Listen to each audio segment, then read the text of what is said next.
നമസ്കാരം, ഇൻസൈഡിലേക്ക് സ്വാഗതം. കഴിഞ്ഞ ആഴ്ചകളിൽ പെയ്ത മഴക്കണക്ക് നോക്കുമ്പോൾ പെയ്തത് കുറവായിരുന്നു. പക്ഷേ മഴയ്ക്കിപ്പോഴും ശമനമില്ല. കൂടുതൽ കരുത്തോടെ പെയ്യുമെന്നാണ് മുന്നറിയിപ്പ്. അതായത് ആശ്വസിക്കാൻ വക തീരെയില്ലെന്ന് ചുരുക്കം. കാലാവസ്ഥാ മുന്നറിയിപ്പ് നോക്കിയാൽ സാഹചര്യം ആശങ്കയുണ്ടാക്കുന്നതാണ്. മഴ ഇന്നും കനക്കുകയാണ്.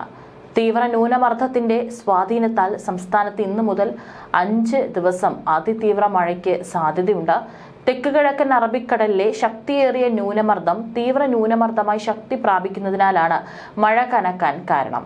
24 മണിക്കൂറിൽ 204.4 മില്ലിമീറ്ററിലധികം മഴ ലഭിക്കാനാണ് സാധ്യതയെന്ന് കേന്ദ്ര കാലാവസ്ഥാ വകുപ്പ് അറിയിച്ചു. ഇടുക്കി, പാലക്കാട്, മലപ്പുറം ജില്ലകളിലും ഇന്ന് റെഡ് അലേർട്ട് പ്രഖ്യാപിച്ചിട്ടുണ്ട്. പത്തനംതിട്ട, ആലപ്പുഴ, കോട്ടയം, ഇടുക്കി, എറണാകുളം, തൃശൂർ, കോഴിക്കോട്, വയനാട് ജില്ലകളിലും ഇന്ന് ഓറഞ്ച് അലേർട്ടാണ്. കാസർഗോഡ്, കണ്ണൂർ, കൊല്ലം, തിരുവനന്തപുരം എന്നീ ജില്ലകളിൽ യെല്ലോ അലേർട്ടാണ് പ്രഖ്യാപിച്ചിരിക്കുന്നത്. അതായത് 24 മണിക്കൂറിനിടെ 115.6 മില്ലിമീറ്റർ മുതൽ 204.4 മില്ലിമീറ്റർ വരെ മഴ പെയ്യാൻ സാധ്യതയുണ്ട്. കണ്ണൂർ, കാസർഗോഡ് ജില്ലകളിലും നാളെയും ഓറഞ്ച് അലേർട്ട് തുടരും. അതിതീവ്ര മഴ മുന്നറിയിപ്പിനെ തുടർന്ന് ഇന്ന് 4 ജില്ലകളിലാണ് വിദ്യാഭ്യാസ സ്ഥാപനങ്ങൾക്ക് അവധി പ്രഖ്യാപിച്ചിരിക്കുന്നത്. ഇടുക്കി, മലപ്പുറം, പാലക്കാട്, പത്തനംതിട്ട ജില്ലകളിലാണ് അവധി. പ്രൊഫഷണൽ കോളേജുകൾ ഉൾപ്പെടെയുള്ള വിദ്യാഭ്യാസ സ്ഥാപനങ്ങൾക്ക് അവധി ബാധകമാണ്. റെസിഡൻഷ്യൽ വിദ്യാഭ്യാസ സ്ഥാപനങ്ങൾക്കും അവധി ബാധകമല്ല. മുൻകൂട്ടി നിശ്ചയിച്ച പരീക്ഷകൾക്കും ഇന്റർവ്യൂകൾക്കും മാറ്റമില്ല. ഇടുക്കിയിൽ രാത്രി യാത്രയ്ക്കും നിരോധനമുണ്ട്. ഖനനം അടക്കം നിർത്തിവെക്കാനാണ് കളക്ടർ ഉത്തരവിട്ടിരിക്കുന്നത്. സാഹസിക വിനോദങ്ങൾക്കും നിയന്ത്രണമുണ്ട്. സംസ്ഥാനത്ത് ഇടിമിന്നലോടും ശക്തമായ കാറ്റോടും കൂടിയ മഴയ്ക്കാണ് സാധ്യത. തുടർച്ചയായി മഴ ലഭിക്കുന്ന പ്രദേശങ്ങളിൽ, പ്രത്യേകിച്ച് മലയോര മേഖലകളിലും ജാഗ്രത പാലിക്കണം. കൃത്യമായിട്ട് അവധി തന്നിട്ടുള്ള ജില്ലകളിലുള്ള ആളുകളും കുഞ്ഞുങ്ങളൊക്കെ തന്നെ അവധി കൊടുത്തിരിക്കുന്നത് വീടിനുള്ളിൽ വളരെ സുരക്ഷിതമായി ഇരിക്കാൻ വേണ്ടിയിട്ടാണ്. ഈ ഒരു സമയങ്ങളിൽ വിനോദസഞ്ചാരത്തിനോ മറ്റോ പോകരുത്. അത് വലിയ രീതിയിലുള്ള അപകടം പിടിച്ചുപറ്റും. മാത്രമല്ല, ഇന്ന് രാഷ്ട്രപതി ദ്രൗപദി മുർമു ശബരിമലയിൽ സന്ദർശനം നടത്തുകയാണ്. പക്ഷേ അവിടെയും മഴയടക്കമുള്ള പ്രതികൂല കാലാവസ്ഥ പരിഗണിച്ചാണ് രാഷ്ട്രപതിയുടെ ശബരിമല യാത്രയിലെ ക്രമീകരണങ്ങളിലും മാറ്റം വരുത്തിയിട്ടുണ്ട്. ആദ്യം പ്രമാടം ഇൻഡോർ സ്റ്റേഡിയത്തിലായിരിക്കും ഹെലികോപ്റ്റർ ഇറങ്ങുക.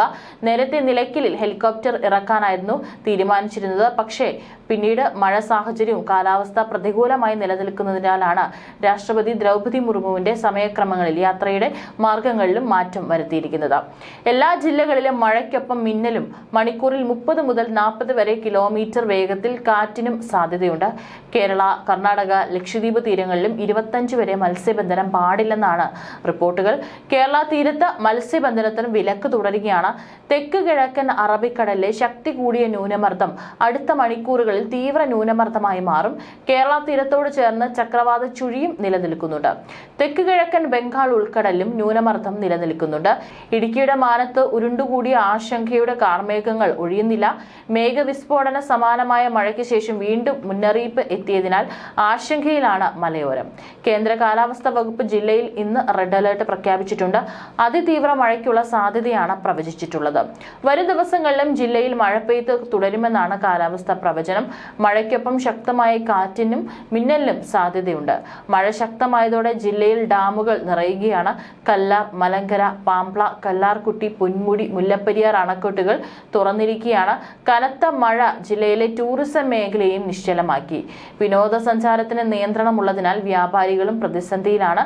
നഗരപ്രദേശങ്ങളിലും താഴ്ന്ന പ്രദേശങ്ങളിലും വെള്ളക്കെട്ട് രൂപപ്പെടാൻ സാധ്യതയുണ്ട്. മഴ തുടരുന്ന സാഹചര്യം മണ്ണിടിച്ചിൽ, ഉരുൾപൊട്ടൽ എന്നിവയ്ക്കും ഇടയാക്കാം. ജനങ്ങളും സർക്കാർ സംവിധാനങ്ങളും അതീവ ജാഗ്രത പാലിക്കണമെന്ന് ദുരന്ത നിവാരണ അതോറിറ്റി മുന്നറിയിപ്പ് നൽകിയിട്ടുണ്ട്. തമിഴ്നാട്ടിലും കനത്ത മഴ തുടരുകയാണ്. അതായത് കേരളത്തിൽ മാത്രമല്ല, തൊട്ടടുത്ത സംസ്ഥാനമായിട്ടുള്ള തമിഴ്നാട്ടിലും ഇതേ സ്ഥിതി തന്നെയാണ് തുടരുന്നത്.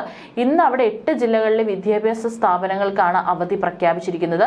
ചെന്നൈ അടക്കം വടക്കൻ ജില്ലകളിലും ഡെൽറ്റ മേഖലയിലും ശക്തമായ മഴ പെയ്യുമെന്നാണ് കാലാവസ്ഥാ പ്രവചനം.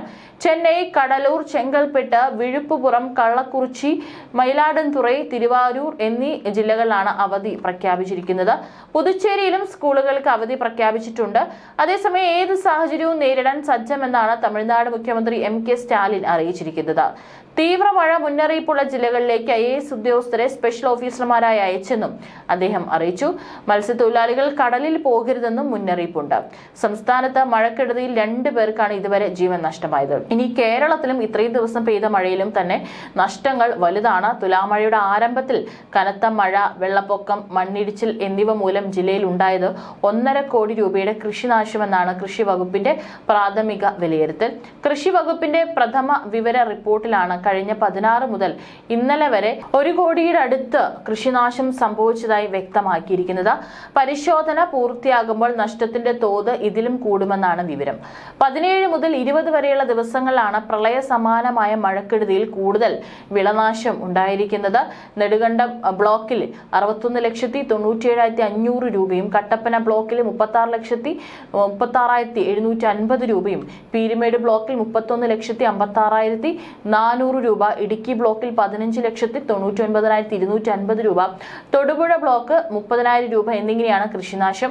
60 ഹെക്ടറോളം ഏലം കൃഷിയാണ് മഴക്കെടുതിയിൽ നശിച്ചത്. തൊടുപുഴ ഒഴികെയുള്ള ബ്ലോക്കുകളായി 550 ഏലം കർഷകർക്കാണ് നഷ്ടം സംഭവിച്ചത്. മഴക്കെടുതിയിൽ ജില്ലയിൽ ആകെ 8,835 കുരുമുളക് ചെടികളാണ് നിലം പതിച്ചത്. കായ്ക്കുന്നതും അല്ലാത്തതുമായ 5,925 ഏത്തവാഴകളും നിലം പൊത്തി. അതേസമയം മലവെള്ളപ്പാച്ചിലിൽ കൃഷിയോഗ്യമല്ലാതായി മാറിയ കൃഷിഭൂമിയുടെ കണക്ക് ഇതിൽ ഉൾപ്പെടുന്നില്ല.